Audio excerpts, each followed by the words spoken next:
إن الحمد لله نحمده ونستعينه ونستغفره ونعوذ بالله من شرور أنفسنا وسيئات أعمالنا من يهده الله فلا مضل له ومن يضلله فلا هادي له وأشهد أن لا إله إلا الله وحده لا شريك له وأشهد أن محمدا عبده ورسوله يا أيها الناس اتقوا ربكم الذي خلقكم من نفس واحدة وخلق منها زوجها وبث منهما رجالا كثيرا ونساء واتقوا الله الذي تساءلون به والأرحام إن الله كان عليكم رقيبا يا أيها الذين آمنوا اتقوا الله حق تقاته ولا تموتن إلا وأنتم مسلمون يا أيها الذين آمنوا اتقوا الله وقولوا قولا سديدا يصلح لكم أعمالكم ويغفر لكم ذنوبكم ومن يطع الله ورسوله فقد فاز فوزا عظيما أما بعد فإن أصدق الحديث كتاب الله وخير الهدي هدي محمد صلى الله عليه وسلم وشر الأمور محدثاتها وكل محدثة بدعة وكل بدعة ضلالة وكل ضلالة في النار. கண்ணியமிகுந்த எல்லாம் வல்ல அல்லாஹுவின் நல்லடியார்களே, அல்லாஹுவின் அன்பும் அருளும் நம்மையெல்லாம் நல்வழிப்படுத்த வந்த நபிகள் நாயகம் ஸல்லல்லாஹு அலைஹி வஸல்லம் அவர்கள் மீதும் அன்னாரின் வழி நின்று வாழ்ந்த உத்தம சத்திய சஹாபாக்கள், சஹாபிய பெண்கள், தாபிஈன்கள், தபா தாபிஈன்கள், ஜும்ஆவுடைய கடமையை நிறைவேற்றுவதற்காக அமர்ந்திருக்கும் நம் எல்லோர் மீதும் என்றென்றும் நின்று நிலவட்டுமாக. கண்ணியத்திற்குரிய எல்லாம் வல்ல அல்லாஹுவின் நல்லடியார்களே, அல்லாஹு ரப்பல் ஆலமீன் இந்த உலகத்தில் மனிதர்களுக்கு எண்ணற்ற அருள் கொடைகளை வழங்கி இருக்கிறான். இறைவனால் வழங்கப்பட்ட அருள் கொடைகளை எந்த மனிதராலும் எண்ண இயலாது என்பதாகவும் அல்லாஹு ரப்பல் ஆலமீன் தன் திருமறை குர்ஆனில் குறிப்பிடுகின்ற பொழுது வயின் தஅது நிஅமத்தல்லாஹ், இறைவனுடைய அருள் வளங்களை, அல்லாஹ்வுடைய பாக்கியங்களை நீங்கள் கணக்கிட நேரிட்டால் அதை கணக்கிட்ட முடியாது என்பதாகவும் குறிப்பிடுகிறான். இப்படி இறைவனால் நமக்கு வழங்கப்பட்ட எண்ணற்ற அருள் கொடைகளை மனிதர்கள் அவ்வப்போது சிந்தித்து அதை நினைவு கூர்ந்து இறைவனுக்கு நீங்கள் நன்றி செலுத்துங்கள் என்பதாகவும் அல்லாஹ் ரப்பல் ஆலமீன் குறிப்பிடுகின்றான். உதுக்குரு நிஅமத்தல்லாஹி அலைக்கும், உங்கள் மீது நாம் வழங்கிய அருள் கொடையை நீங்கள் சிந்தித்து பாருங்கள். இதே கருத்துப்பட திருமறை குர்ஆனில் எண்ணற்ற வசனங்கள் இருக்கிறது. வஅதஸிமு பிஹப்லில்லாஹி ஜமீஆ, அனைவரும் இறைவனுடைய அந்த குர்ஆன் என்கின்ற வேதத்தை நீங்கள் பற்றி பிடியுங்கள். வலா தஃபர்ரகு, நீங்கள் பிரிந்து விடாதீர்கள் என்று சொல்லக்கூடிய இறைவன் இதற்கு அடுத்தபடியாக அல்லாஹ் சொல்லக்கூடிய செய்தி ஒதுக்குரு நிஅமத்தல்லாஹி அலைக்கும், உங்கள் மீது இறைவன் வழங்கிய அருள் கொடையை நீங்கள் சிந்தித்து பாருங்கள். இது குந்தும் அதான், நீங்கள் எல்லாம் விரோதிகளாக இருந்தார்கள், நீங்கள் எல்லாம் எதிரிகளாக இருந்தீர்கள். இஸ்லாம் என்கின்ற சிந்தனை, இஸ்லாம் என்கின்ற வாழ்க்கை நெறி உங்களுக்கு வழங்கப்படுவதற்கு முன்னால் நீங்கள் ஒருவருக்கொருவர் வெற்றி கொண்டும் ஒருவருக்கொருவர் பகைத்து கொண்டும் விரோதிகளாக இருந்தீர்கள். அல்லாஹ் ரப்பல் ஆலமீன் ஃபஅல்லஃப பைன குலூபிக்கும், உங்களுடைய உள்ளங்களுக்கு மத்தியில் இணக்கத்தை அல்லாஹ் ஏற்படுத்தினான்.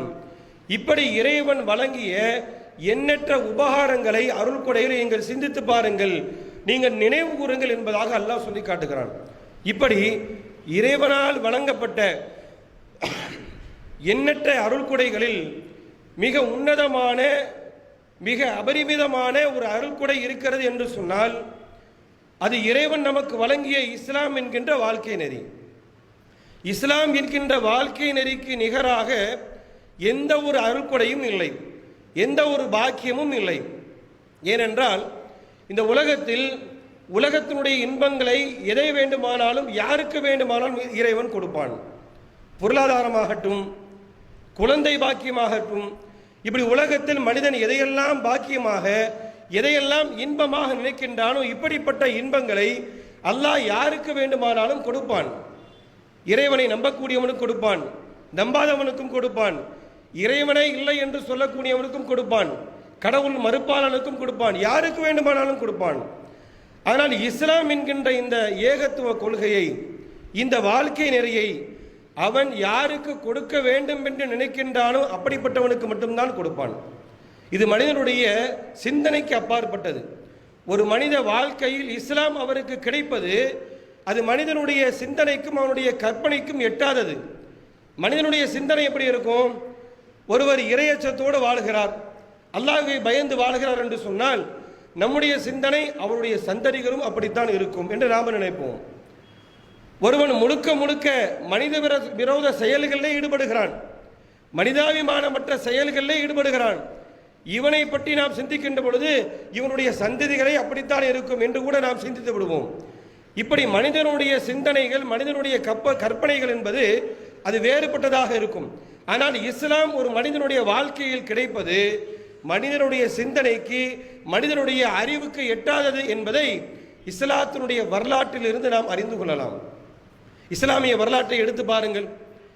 ஏகத்துவ கொள்கையை உலக மக்களுக்கு சொல்வதற்காக இறைவனால் தேர்வு செய்யப்பட்ட எத்தனையோ இறை தூதர்களுடைய குடும்பத்திற்கு அல்லாஹ் ரப்பல் ஆலமீன் இஸ்லாத்தை கொடுக்கவில்லை. 950 ஆண்டு காலம் இஸ்லாத்திற்காக வேண்டிய பாடுபட்ட ஒரு இறை தூதர் நூஹ் அலைஹிஸ்ஸலாம் அவர்கள் குறித்து அல்லாஹ் ரப்பல் ஆலமீன் பேசுகின்ற பொழுது, இன்னி தஅவுத்து கௌமி லைலம் வ நஹாரா, இரவு பகலாக இந்த மார்க்கத்தை நான் ஏகத்துவத்தை மக்களுக்கு எடுத்துரைத்தேன். ஃபலம் எஸிதுஹும் துஆஇ இல்லா ஃபிராரா, எப்பொழுதெல்லாம் இந்த ஏகத்துவம் அவர்களுக்கு சென்றடைகிறதோ, அவர்கள் கேட்கின்றார்களோ, இதை கேட்க கேட்க என்னை விட்டு அவர்கள் விரண்டோடுகிறார்கள் என்று இரவு பகலாக ஏகத்துவத்தை எடுத்துரைத்த நூஹ் அலைஹிஸ்ஸலாம் அவர்கள் அல்லாஹ்ட்ட கையேந்தினாங்க. இறைவா, நான் ஏகத்துவத்தை சொல்லிக்கொண்டே இருக்கிறேன், என்னை ஏற்பவர்களை விட என்னை மறுப்பவர்கள் தான் அதிகம் என்று 950 ஆண்டு காலம் ஏகத்துவத்திற்காக இரவு பகலாக பாடுபட்டவர் நூஹ் அலைஹிஸ்ஸலாம் அவர்கள். அல்லாஹ் ரப்பல் ஆலமீன் உலகத்தில் உள்ள இறை மறுப்பாளர்களுக்கெல்லாம் முன்னோடியாக அல்லாஹ் ரப்பல் ஆலமீன் 2 பெண்மணிகளை சொல்கிறான்.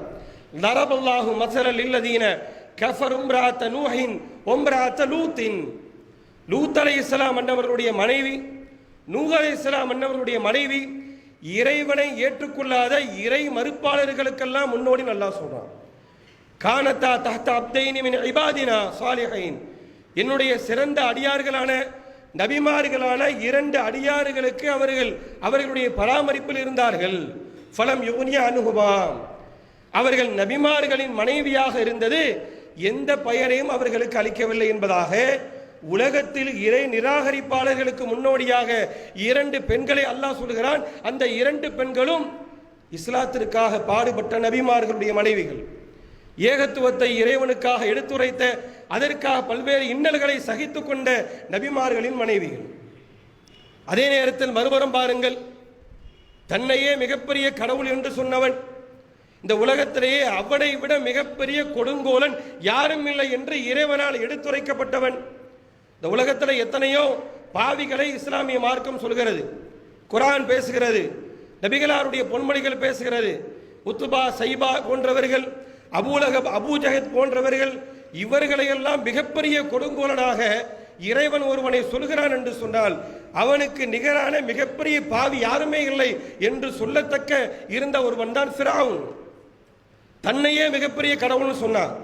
ஆனா ரப்புக்கும் ஆலா, அவனுடைய ஆட்சிக்கு எந்த ஒரு பங்கும் வந்துவிடக் கூடாது என்பதற்காக இந்த உலகத்தில் எத்தனையோ ஆண் குழந்தைகளை கொன்று குவித்தவன், அவனுக்கு நிகரான எந்த ஒரு பாவியும் இல்லை என்று சொல்லத்தக்க இடத்தில் இருந்த அந்த ஃபிரௌனுக்கு மனைவியாக இருந்த ஒரு பெண்.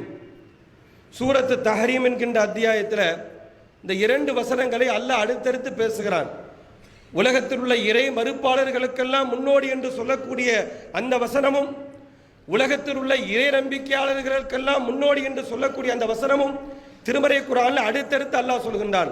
லரபல்லாஹு மஸலல் லில்லதீன ஆமனு இம்ராஅத ஃபிரௌன். ஃபிரௌன் என்ற கொடுங்கோலனின் மனைவி இருக்கிறாளே, அவள் உலகத்தில் ஏகத்துவத்தை எல்லாம் ஏற்றுக்கொண்ட ஒட்டுமொத்த இறை நம்பிக்கையாளர்களுக்கு முன்னோடி. அவள் செய்த பிரார்த்தனை அல்லாஹ் தொடர்ச்சியாக சொல்லி காட்டுகிறான். லில்லதீன ஆமனு இம்ராஅத ஃபிரௌன் இது காலத் ரப்பிபினி இந்தக பைத்தன் ஃபில் ஜன்னா. ஒரு மிகப்பெரிய செல்வாக்கள் இருந்தவள், தன்னையே கடவுள் என்று சொல்லிக் கொண்டிருந்த, தன்னுடைய பாதங்களுக்கு கீழ் நதிகள் ஓடுகிறது என்று பெருமையாக பேசிக் கொண்டிருந்த ஒரு மிகப்பெரிய மன்னனுக்கு மனைவியாக இருந்தவள். அவள் நினைத்திருந்தால் இந்த உலகத்தை எப்படி வேண்டுமானாலும் அனுபவித்திருக்கலாம். ஆனால் அதற்கு நிகராக இவன் சொல்லக்கூடிய கொள்கை அது இறை நிராகரிப்பு, இவன் கடவுள் இல்லை, நம்மையெல்லாம் பரிபாலிக்கக்கூடிய இறைவன் ஒருவன் இருக்கிறான் என்கின்ற ஏகத்துவ சிந்தனையை அல்லாஹ் ரப்பல் ஆலமீன் அந்த பெண்மணியுடைய உள்ளத்திலே அல்லாஹ் பதிக்கின்றான். அவள் துவா செய்கிறாள், இது காலத் ரப்பி பினினி இந்தக பைத்தன் ஃபில் ஜன்னா, இறைவா இந்த உலகத்தினுடைய எந்த இன்பமும் எனக்கு தேவையில்லை, நான் நினைத்திருந்தால் இந்த உலகத்தை எப்படி வேண்டுமானால் அனுபவித்திருக்கின்றான். இந்த ஃபிரௌனுக்கு மனைவியாக இருந்து அவன் சொல்லக்கூடிய கொள்கையை நான் ஏற்றிருந்தால் இந்த உலகத்தில் எப்படி வேண்டுமானாலும் மிகப்பெரிய இன்பங்களை எல்லாம் நான் அனுபவித்திருக்கலாம், அது எதுவும் எனக்கு தேவையில்லை. இந்தக பைத்தன் ஃபில் ஜன்னா, உன்னிடத்தில் நீ வைத்திருக்கக்கூடிய சொர்க்கத்தை எனக்கு தா, சுவனத்தில் எனக்கு ஒரு மாளிகையை கட்டு, அல்லாஹ் ரப்பல் ஆலமீன் சொல்லி காட்டுகிறான். இந்த பெண்மணியை பற்றி ஒரு நீண்ட நெடிய வரலாறு எல்லாம் இல்லை குர்ஆன்ல. ஃபிரௌனுக்கு மனைவியாக இருந்தவள், அவனுடைய சித்திரவதைக்கு ஆட்பட்டு இருந்தவள், ஃபிரௌனுடைய சித்திரவதைக்கு எதிராக அல்லாஹ்விடத்தில் கையேந்தியவள், இஸ்லாத்தை ஏற்றுக்கொண்டவள், ஒரு நீண்ட நெடும் வரலாற்றுக்கு சொந்தக்காரி என்று ஃபிரௌனுக்கு மனைவியாக இருந்த அந்த அம்மையாரை நாம் பார்க்க முடியாது. சுருக்கமான வரலாற்றுக்கு சொந்தக்காரர்கள். ஆனால் உலகத்தில் இறைவனை எல்லாம் ஏற்றுக்கொண்ட ஒட்டுமொத்த இறை நம்பிக்கையாளர்களுக்கு முன்னோடி என்று அல்லாஹ் பேசுகிறான். இது நமக்கு எதை பறைசாட்டுகிறது? இஸ்லாம் என்பது ஒரு மனிதனுடைய அறிவுக்கு அப்பாற்பட்டது. யாருடைய அறிவை கொண்டும் யாருடைய கல்வியை கொண்டும் இந்த மார்க்கத்தை அவன் தேர்வு செய்துவிட முடியாது. அல்லாஹ் ரப்பல் ஆலமீன் இந்த உலகத்தில் அறிவாளிக்கெல்லாம் அறிவாளி என்று அல்லாஹ் ஒருவரை சொல்கிறார் என்று சொன்னால் நம்முடைய ஆதிபிதா ஆதம் அலைஹிஸ்ஸலாம் அவர்கள் குறித்து அல்லாஹ் ரப்பல் ஆலமீன் பேசுகிறான். அவர்களுக்கு எல்லாவற்றையும் கற்றுக் கொடுத்தோம். வஅல்லம ஆதமல் அஸ்மா குல்லஹா, உலகத்தில் உள்ள அனைத்து பொருளுடைய அறிவையும் நாம் அவர்களுக்கு கற்றுக் கொடுத்தோம் என்று சொல்கிறான். அப்படிப்பட்ட அறிவாளியாக இருந்தவருக்கு அல்லாஹ் சொல்கிறான், இஸ்லாத்தை உங்களுடைய அறிவை வைத்து நீங்கள் தீர்மானிக்க முடியாது, உங்களுடைய அறிவை கொண்டு நீங்கள் விளங்க முடியாது.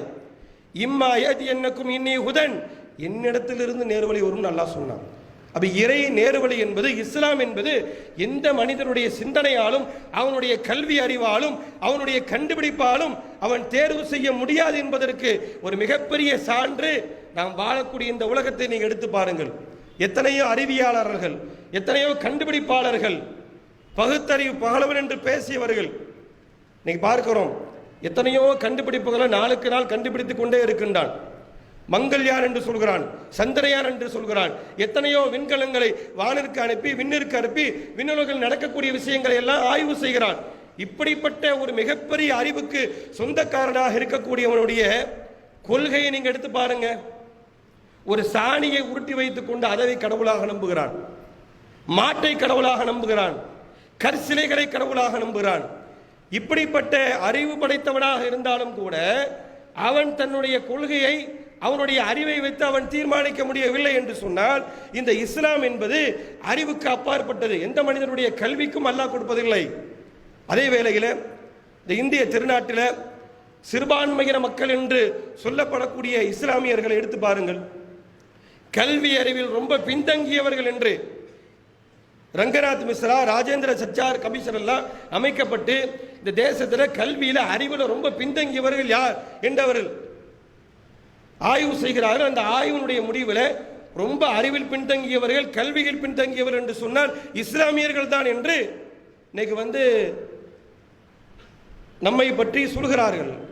ஆனால் அப்படிப்பட்ட அறிவில் பின்தங்கி இருக்கக்கூடியவர்களாக இருக்கக்கூடிய நமக்கு அல்லாஹ் ரப்பல் ஆலமீன் எந்த ஒரு பொருளையும் அதை எவ்வாறு பார்க்க வேண்டுமோ அவ்வாறு பார்க்கக்கூடிய ஆற்றலை அல்லாஹ் நமக்கு தந்திருக்கிறான். மனிதன் எதில் சிறந்து விளங்குகிறான்? அவனுடைய அறிவு, பகுத்தறிவு, சுயமரியாதை, இதில் தான் மனிதன் சிறந்து விளங்குகிறான்.